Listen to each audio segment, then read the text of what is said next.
নমস্কার বন্ধুরা, green roof Krishna চ্যানেলে আপনাদের আমার স্বাগত। তো অ্যালোভেরা গাছ নিয়ে কিছু আলোচনা করব।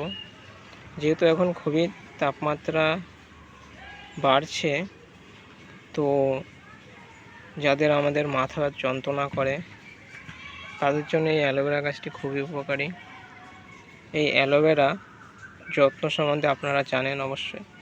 জলের পরিমাণ সবসময় টবে কম রাখতে হয়, বেশি জল লাগে না এই গাছের, আর ছাওয়াতে রাখতে হয়। আমি তাও রোদের জায়গায় রেখেছি যেখানে খুব তাপমাত্রা পড়ে, তাতেও কোনো অসুবিধা হবে না।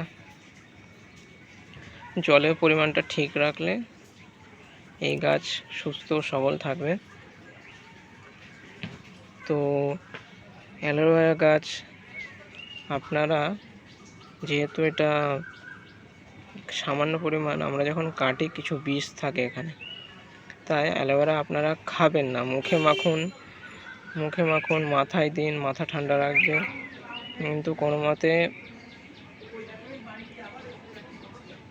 কেটে ওই জেলির মতো করে খাবেন না। তো এইটুকুই বলার ছিল।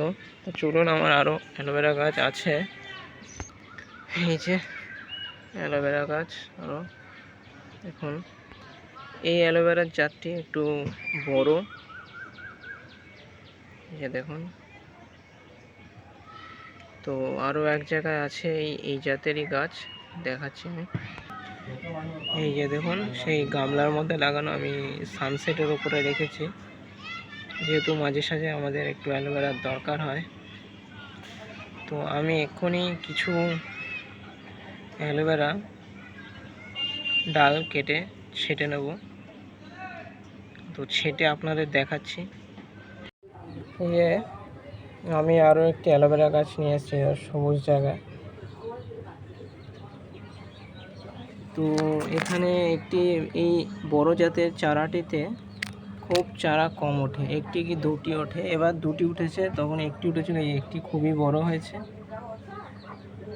তো বন্ধুরা, ভিডিওটি ভালো লেগে থাকলে আপনারা চ্যানেলটি অবশ্যই সাবস্ক্রাইব করবেন এবং বেল আইকন নোটিফিকেশনটি অবশ্যই ক্লিক করবেন। ধন্যবাদ।